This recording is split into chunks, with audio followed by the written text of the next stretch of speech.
저는 오늘 겸손의 왕으로 오신 예수님이라는 말씀의 제목으로 함께 은혜 나누기를 원합니다. 예수님께서 공생애를 마치고 마지막으로 예루살렘으로 입성하신 종료주일, 그리고 오늘부터 고난주간이 본격적으로 시작이 됩니다. 고난주간, 한국교회는 특별 새벽기도와 금식기도를 하면서 이 고난주간을 경건하게 보내기도 하고, 제가 부교육자로 사역할 때는 담임 목사님께서 고기도 안 먹고 그리고 외식도 하지 아니하시고 금식하면서 경건하게 보내시는 것을 제가 보게 되었습니다. 예수님께서 운명하시던 금요일에는 성금요일이라고 해서 금식함으로 그 고난에 온 성도들이 동참합니다. 가능하다면 우리 성도님들도 한 끼씩 금식함으로 고난에 동참하실 수 있기를 바랍니다. 이사야 58장 6절의 기록을 보면 내가 기뻐하는 금식은 흉악의 결박을 풀어주며, 금식 기도를 하면서 흉악의 결박도 풀어지고 문제도 해결되면서 여러분 한국교회는 금식을 중요하게 여겼다라는 겁니다. 그러기에 여러분 한 끼씩이라도 동참하면서 하나님의 은혜를 받는 우리 귀한 성도들이 되어지기를 주 이름으로 부탁드립니다. 세상은 우리에게 끊임없이 승리를 독촉합니다. 그것은 말하는 승리는 더 많이 가지는 것, 남들보다 더 높은 자리에 서는 것, 군림하는 것이라는 거예요. 그래서 어릴 적 우리들의 꿈을 물어보면 늘 하는 소리가 대통령이요, 검사요, 판사요, 변호사요, 국회의원이요, 권력의 정점에 이르는 그런 꿈들을 이야기하는 것은 그만큼 무시당하지 않고 이기는 인생이, 승리하는 인생이라 믿었기 때문이라는 겁니다. 예수님께서 고난주간이 시작되는 오늘 이 종료주일에는 예루살렘 성으로 승리의 입성을 하시게 됩니다. 예수님께서는 3년 반 동안 제자들과 함께 온 유대 땅을 돌아다니면서 많은 말씀을 전하시고 또 병든 자들을 치료하시고 귀신도 쫓아내시고 또 보리떡 5개와 물고기 2마리를 가지고도 5,000명이 먹게 넘고 12광주리를 남기는 기적과 이사를 보여주셨습니다. 그래서 사람들은 무리로 지어다니면서 예수님의 제자가 되기보다는 예수님의 기적에 관심이 있었어요. 이 나라를 해방시킬 그런 강력한 다윗과 같은 그런 메시아 선지자가 우리에게 왔다. 정치적으로 이 메시아를 기다리면서 예루살렘으로 입성하시는 이 예수님을 이스라엘의 강력한 왕 로마를 쳐부수는 그런 권력 있는 왕으로 예수님을 바라봅니다. 이런 예수가 왕이 되면 내가 잘 살게 될 것이야. 그리고 예수님을 따랐던 제자들은 예수님의 나라가 임하면 나는 우회정, 너는 좌회정, 이렇게 예수님께 청탁을 하면서까지 예수님의 나라를 기대했다는 거예요. 예수님을 환영하고 좋아했던 주일, 바로 오늘 종료주일을 지킵니다. 종료나무는 유대인들이 좋아하는 나무예요. 사철나무라고 여러분 이렇게 길게 자라나서 사막의 광야에 정말 물 없이도 잘 자랄 수 있는 그런 생명력이 강한 나무, 그리고 이 종려나무는 승리의 상징이고 번영을 상징하는 나무입니다. 그 나무를 잘라다가 예수님이 가시는 그 앞에 깔고 사람들은 어이나이 할 것 없이 그 나무를 들고 외치기 시작합니다. 감람산 동편 벳바게라고 하는 지역에서 예루살렘 성까지의 길이는 약 3km가 되는 긴 길인데 예수님께서는 어린 나귀가 아니라 새끼 어린 나귀를 타시고 그 예루살렘으로 입성합니다. 이때 많은 군중들이 예수님이 가시는 그 길 안에 여러분 자신의 겉옷을 깔기도 하고 종려나귀를 여러분 깔면서 또 흔들고 호산나 다윗의 자손 예수여 라고 외치는 거예요. 앞에 가고 뒤에서 따르는 무리가 소리 높여 이르되 호산나 다윗의 자손이여 찬송하리로다. 주의 이름으로 오시는 이가 가장 높은 곳에서 호산나 하더라. 그들이 기다렸던 선지자의 예언된 그 말씀을 그들이 고대하면서 외치면서 나귀를 타고 오시는 그 예수님을 맞이하고 있다는 거예요. 승리의 입성이라고 하지만 예수님께서 이 땅에 오신 목적은 딱 하나예요. 예수님이 이 땅에 왜 오셨어요? 죽으러 오셨어요. 예수님은 죽으러 예루살렘으로 들어갑니다. 수많은 무리들은 예수님을 왕으로 만들어서 자기가 한 자리 해야 되겠다, 많은 부리를 누리게 될 것이다 믿고 기대하면서 종려가지를 흔들어 대요. 결국 한마디로 여러분 그 무리들은 예수님의 기대치와 전혀 다른 생각을 가지고 예수님을 입성합니다. 오늘 교회를 다니는 우리들도 마찬가지일 수 있어요. 사람들은 교회를 오면 내 문제가 해결이 받고 마음이 편하고 사업도 잘 되고 건강도 여러분 기대하면서 여러분 올라오지 않습니까? 옛날에 어떤 청년은 교회 다니면 연애할 수 있다고 해서 이쁜 아가씨를 만나고 좋은 신랑감을 만날 수 있다고 해서 교회를 나오시는 분들도 계시대요. 여러분 그런 목적을 가지고 교회에 올라오면 안 됩니다. 여러분 우리는 예수님처럼 죽으러 가야 돼요. 믿으십니까? 따라합시다. 죽어야 삽니다. 예수 잘 믿는다는 것은 죽는 거예요. 그래가지고 또 오늘 여러분 또 밧줄을 집에다 걸어놓고 목을 매라고 여러분 절대 그렇게 오해하시면 안 됩니다.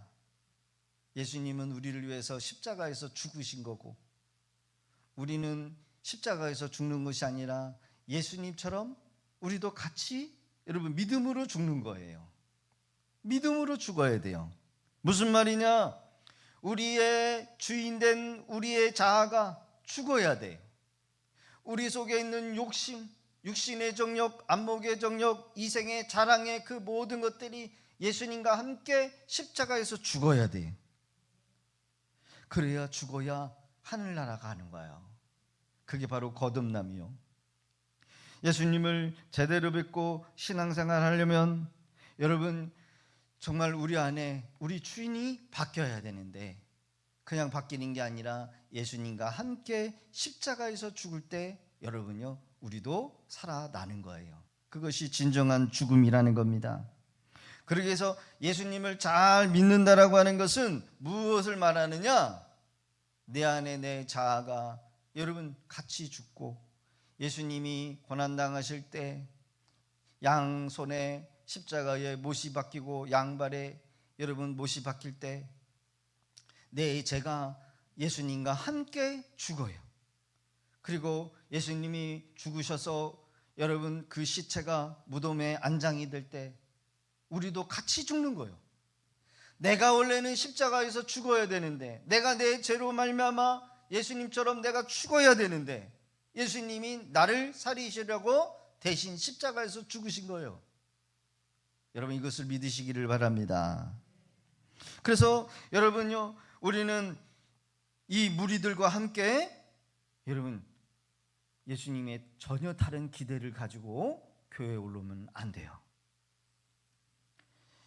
여러분 이 무리들은 항상 예수님을 따랐던 무리들, 호산나 다윗의 자손이요 우리를 구원하실 메시아요. 그러나 이 무리는 예수님처럼 같이 십자가에 죽는 것은 따라 살기 싫고 그저 내 기대, 내 바람을 가지고 여러분 잘 먹고 잘 살다가 그냥 살면 되지. 여러분 이런 신앙생활은 절대로 곤란하다라는 거예요. 왕으로 여겼던 예수, 그로부터 겨우 닷새가 지나고 나서 예루살렘 성 안에서도 그것도 아니라 성 밖으로 쫓겨나면서 예수님은 유대인의 왕이다 라고 하는 제패를 달고 십자가에 매달려 죽으십니다. 종려가지를 흔들며 환대했던 그 수많은 무리들, 자신의 기대치에 못 미치니까 실망해서 어떻게 해요? 예수님을 저버려요. 예수님을 배신해요. 예수님을 떠나버려요. 여러분, 이러한 모습이 이 시대의 우리의 모습과 별다를 게 없는 모습으로 다가옵니다. 예수 믿다가 실망해서 십자가를 버리고 도망가 버려요. 여러분, 끝까지 여러분 십자가를 붙들고 예수님이 걸어가셨던 그 겸손의 길, 순종의 길을 따라가실 수 있기를 바랍니다. 종려주의를 맞이해서 묵묵히 우리의 사명을 잘 감당하는 우리 예수님이 그런 길을 걸어가신 그 길을 여러분, 저와 여러분들도 같이 걸어가야 될 줄로 믿습니다. 예수님은 십자가를 잘 지셔서 사명을 감당했어요. 이런 예수님의 모습, 어떤 모습일까? 우리가 몇 가지 살펴보면서 우리도 예수님이 가셨던 그 길을 함께 걸어가는 귀한 우리 믿음의 권속들 되어지기를 부탁드립니다. 예수님은 겸손한 왕으로 오셨어요. 요한복음 12장 14절에 15절의 기록을 보면 예수는 한 어린 나귀를 타고 나귀를 보고 타시니 이는 기록된 바 시온 딸들아 두려워하지 마라. 보라, 너희 왕이 나귀 새끼를 타고 오신다 함과 같았더라. 예언의 말씀이 예수님이 여러분 나귀를 타시고 지금 뭐예요? 예루살렘으로 입성하는 것이 여러분 말씀의 예언대로 실현이 되는 장면이요. 그러나 오늘 본문에 보면 우리 예수님은 전쟁에서 나가서 전쟁의 군마를 타고 여러분 입성하신 것이 아니라 군마 대신 나귀, 그것도 어린 나귀, 사람이 한 번도 타보지 못한 어린 나귀. 이것은 다른 걸로 표현하면 여러분 어른이 세발 자전거를 타고 지금 들어가는 거예요. 우스꽝스럽죠? 세발 자전거, 애들이 타고 있는 그 세발 자전거를 타고 막 들어가는 모습이야. 얼마나 우스꽝스러운 모습일까요? 나귀도 아니라 나귀 새끼를 타. 그러니까 여러분 발이 거의 땅에 닿을 정도로 여러분 그렇게 어린 나귀를 타고 지금 예루살렘으로 입성하는 거예요. 예수님은 말이나 병거를 타고 당당하게 화려하게 개선 행진을 하는 것이 아니라 비천한 나귀, 어린 나귀를 타고 예루살렘으로 입성합니다. 가장 낮고 섬기는 모습으로 우리를 구원하실 그런 메시아임을 보여주기 위하여 그렇게 예수님은 말씀의 성취를 이루고 계셔요. 가장 강렬한 겸손의 선언, 나귀를 타시고 들어가시는 것. 예수님은 섬기는 종의 모습으로 이 땅에 오셔요. 종. 외양간에서 태어나시고 갈릴리 시골에서 30년 동안 숨어 지내시다가 처음으로 낮은 자리에 오셨던 우리 주님, 우리도 함께 예수님과 같이 승리하는 삶을 살기 위해서는 낮아지는 삶을 살아야 한다는 거예요. 자기를 낮춰야 한다는 거예요. 세상은 뭐라고 얘기합니까? 야, 너 자존심도 없냐? 야, 너 짓밟잖아. 너 자존심 상하잖아. 대들어. 할 말 다 해. 여러분, 이게 여러분 세상이 주는 우리의 마음 아닙니까? 그러나 우리 주님은 죽으라는 거예요. 낮추라는 거예요. 종이 되라는 거예요. 내 자존심도 버리라는 거예요. 그러나 우리의 인생의 문제는 낮아지지 않는 데 있다라는 거예요. 예수님의 성품 중에 온유와 겸손을 우리가 배워야 될 줄로 믿습니다. 예수를 믿는다는 것은 그냥 성경책을 가지고 교회를 다니는 게 아니라 예수님의 따랐던 삶을 쫓아가는 거예요. 어렵죠. 누군 그러실 것 같아요. 목사인 너는 그렇게 하고 있냐? 죄송합니다. 저도 그렇게 못해요. 그러나 우리는 그런 삶을 따라가야 됩니다. 할렐루야. 겸손, 온유.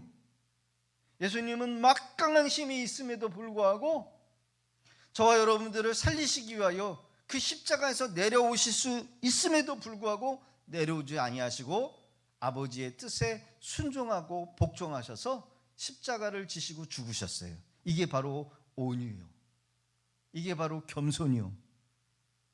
나귀에 높아진 여러분 높이만큼 낮아지셔서 주님은 땅바닥에 엎드린 우리의 눈을 마주치십니다.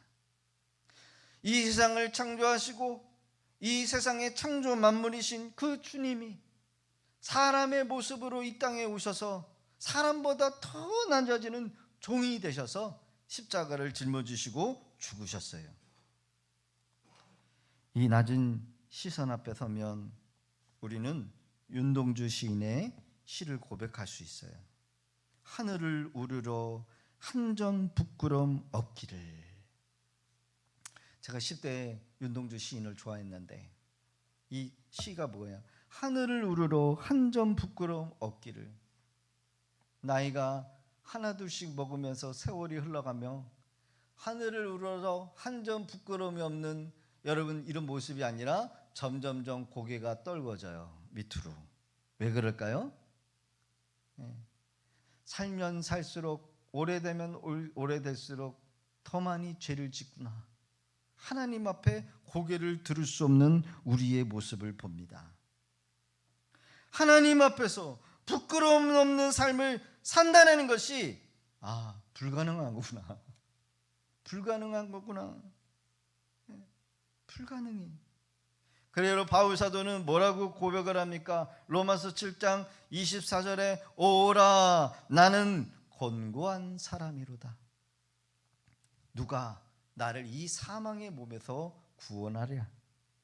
자신을 죄인 중에 괴수라고 탄식하기도 했어요.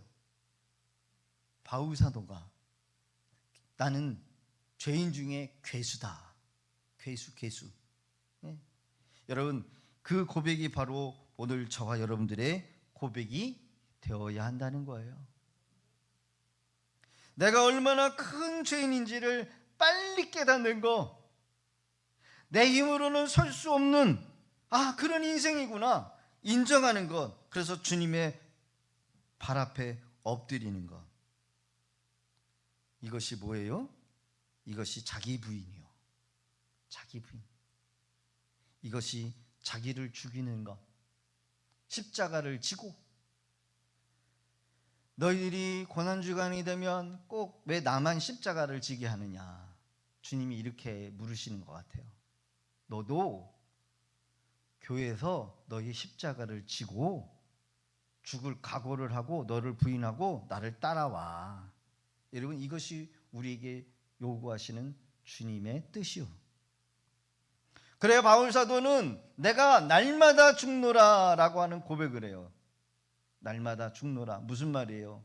말씀 앞에서, 주님 앞에서 내가 하고 싶은 거 내려놓고, 내가 자랑하고 싶은 거 내려놓고, 육신의 정욕, 안목의 정욕, 이생의 자랑, 이 모든 것들을 다 내려놓고 우리 주님이 걸어가셨던 그 온유와 겸손의 들로 여러분 길로 들어서는 것.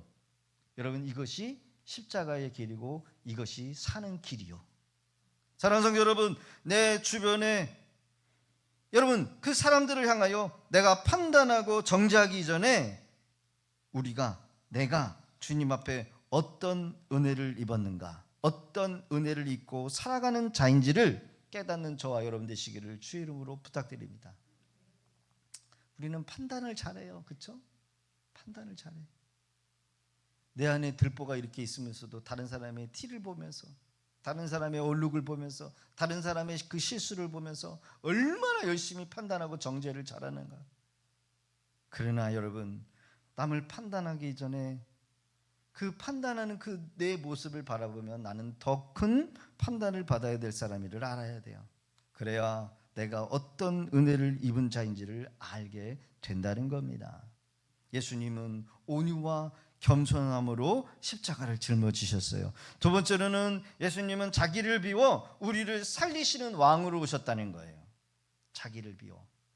빌립보서 2장 5절과 8절은 이렇게 기록하고 있습니다. 너희 안에 이 마음을 품으라. 곧 그리스도 예수의 마음이니 그는 근본 하나님의 본체시나 하나님과 동등됨을 취할 것으로 여기지 아니하시고 오히려 자기를 비워 종의 형체를 가지사 사람들과 같이 되셨고 사람의 모양으로 나타나사 자기를 낮추고 죽기까지 복종했으니 곧 십자가의 죽음이라. 할렐루야. 예수님이 십자가에서 죽으셨다라는 것으로 끝난 게 아니라 너희 안에 이 마음을 품으라는 거예요. 이 마음을 풀어라. 자기를 낮추고 죽기까지 복종이라. 할렐루야. 주님은 이제 마지막 낮은 자리를 향해 가고 있어요. 그게 뭐예요? 십자가의 길이요. 십자가의 고난을 앞둔 그날 밤 주님은 제자들에게 잊을 수 없는 시청각 교육을 하십니다. 태아에 물을 떠서 허리에 수건을 동이고 제자들의 발을 벗기면서 더러운 발을 씻어주시고 자신의 살과 피를 의미하는 떡과 포도주를 나눠주십니다. 그리고 예수님이 말씀하십니다. 너희 중에 누구든지 크고 작은 자는 너희를 섬기는 자가 되라. 섬기는 자라. 섬기는 자가 큰 자라는 거예요. 이 말씀에 제자들의 가슴에 문신처럼 박히도록 주님은 당신의 온몸을 대속물로 내어주셔요. 우리가 죄인이라면서 서로를 정죄하고 스트레스를 받게 할 때 주님은 죄의 짐을 대신 짊어지시고 십자가 위에서 당신을 비우셨어요. 비움이 있었기에 오늘 우리가 예수의 생명으로 채워진 줄로 믿습니다. 예수님의 비움이 있었기에 여러분 우리가 신앙생활 두 다리 뻗으면서 죄책감에 눌리지 않고 여러분 살아가는 줄로 믿습니다. 우리도 나의 못난 점을 바라보기보다는 옆에 있는 사람들을 바라보면 기대하고 실망하지만 우리를 온전하게 하시는 주님을 바라보면 나 기대했던 사람들을 이해할 수 있는 거예요. 주님이 불만족한 우리를 채우실 수 있는 분이시다. 주님은 우리의 죄를 보고 심판하는 대신에 오히려 종의 형체를 입으셨어요. 종.